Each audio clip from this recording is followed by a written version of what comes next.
Hello. Long time no talk. Been several months since I made any videos on YouTube. Just got kind of busy with life, and other things were more important, I guess you could say. Started school, so I'm going back to school full time for IT and cybersecurity, and just trying to work around my son's schedule as I'm sitting in the parking lot for his therapy, which is about an hour and a half after I just picked him up from his ABA therapy.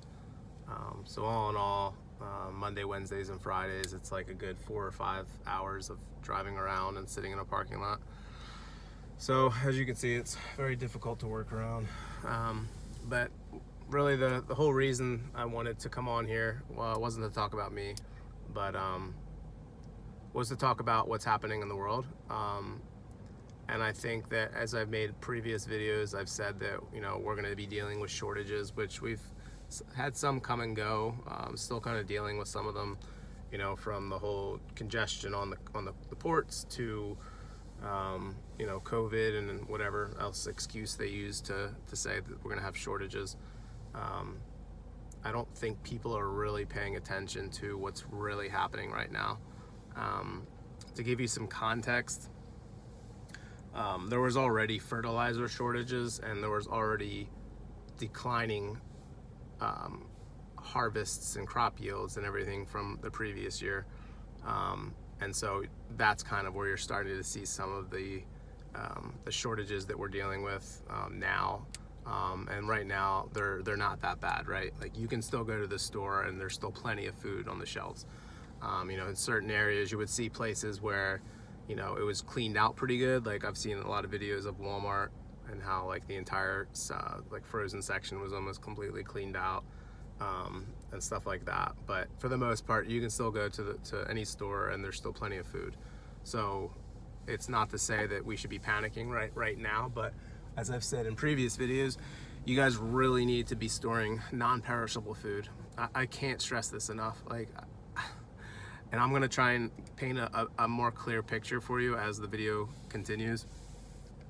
But right off the top, I can tell you right off the top that 50% or double is what you're gonna start paying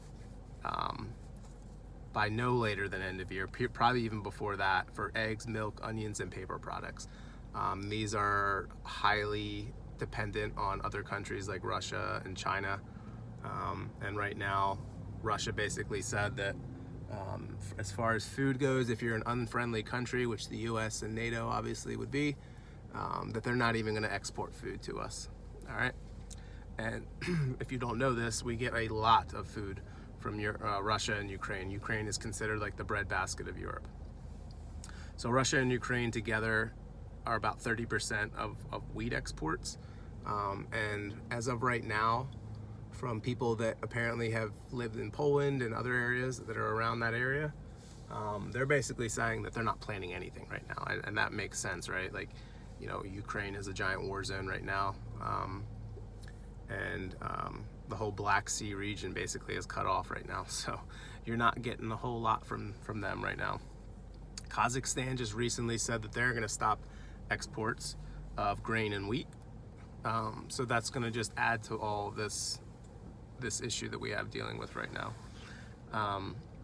And I think personally, and other people that are much smarter than me, that have much greater knowledge on this subject, are saying we're about 2 months away from really starting to see changes. Okay, and when you see these changes, they're going to be felt by third world countries, poorer countries, way before they're going to impact us, right? And so we're kind of seeing that, and I'll get into that later. But what we're going to see in the United States is social changes, and we're going to see some of our niceties, some of our, things that we take for granted here, that we just think, like, when we go to the grocery store and they're missing a certain product, and we throw a little temper tantrum because we have to go to another store to get that product. Well, those are the types of things that you're not going to see. Some of the nice things that that we have here in the United States, they'll start to disappear. And so even before, like I said, there was already a fertilizer shortage, which is only getting worse due to the war.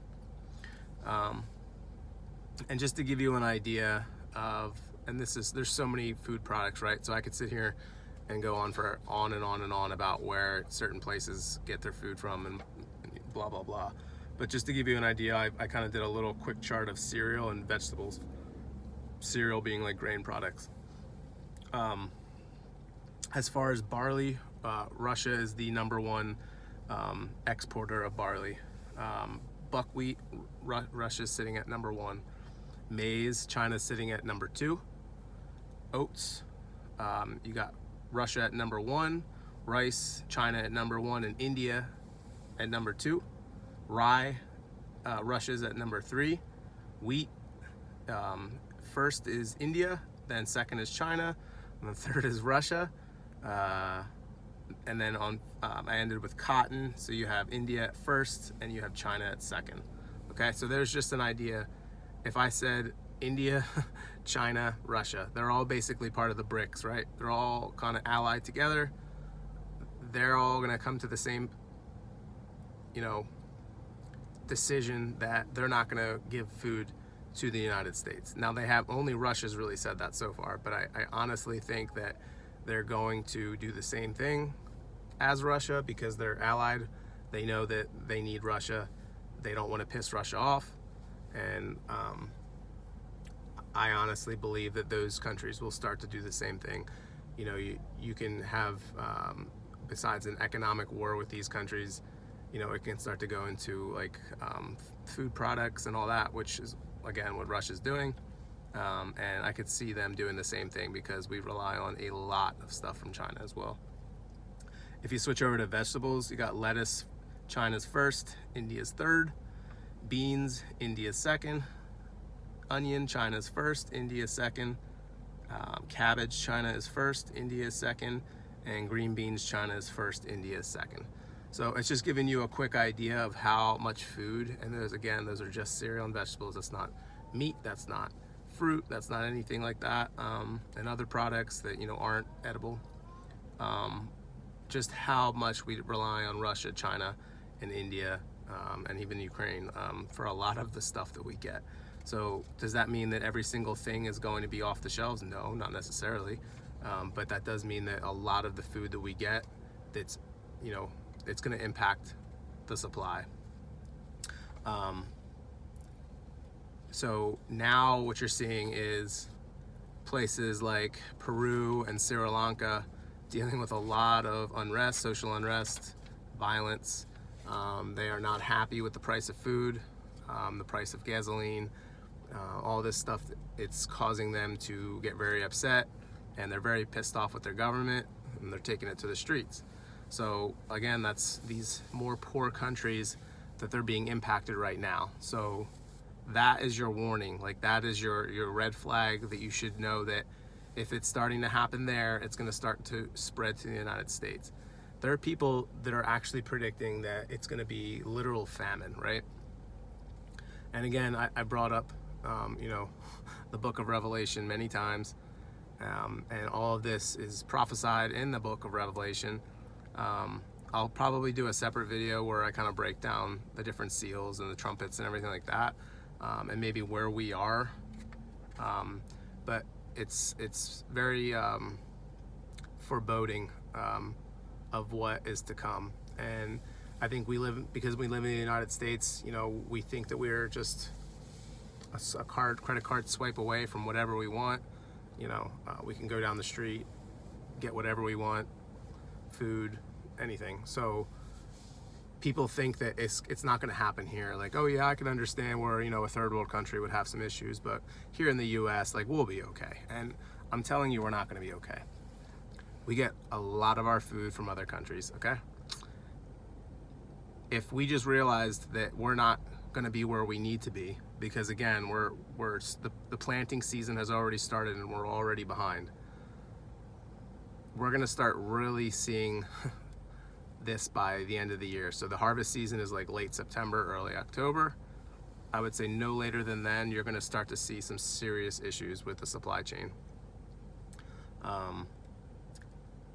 Right now, Nigeria, Pakistan, Egypt, and the Philippines are countries that import the most food. They're also the most vulnerable to food surges in commodity prices because of that. And that's in that order. So Nigeria, Pakistan, Egypt are the top 3, and Philippines is up there with them. It's only a few behind.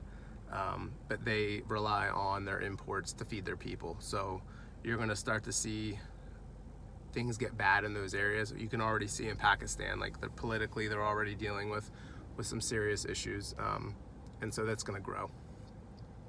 And like I said, by the end of the year, we will have full-blown famine, and we're going to realize that the harvests have failed across the board, and there's not going to be, like, when you go to the store, there won't be a lot of food, and if there is food, it's going to be so expensive that most people aren't going to be able to afford it. We're already dealing with that, with record inflation and some of the highest gas prices ever. And this is just the beginning, guys. Like, it's gonna get worse. And I'm not coming on here to fearmonger or to like scare anybody, because that's not my intention. My intention is that you take this information and you actually do something with it. So, like I've said, when you go to the grocery store, make sure if you buy 2 or 3 packages of pasta, maybe you get 4 or 5 and put those extra 2 to the side.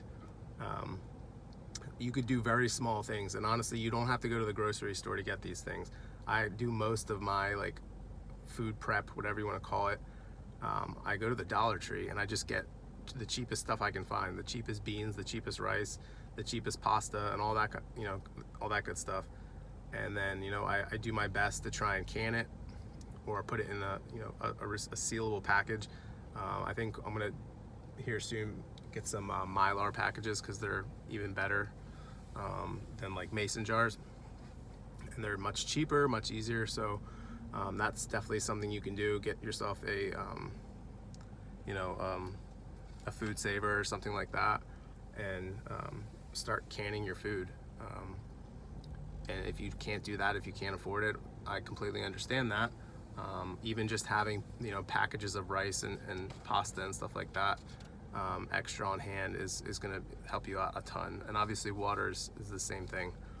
You need to make sure that you have a lot of water, and you need to make sure that you have plenty of extra food, because I'm telling you, this isn't a guess. It will happen. There will be food shortages. There will be people that aren't able to get food, and they're going to literally starve to death.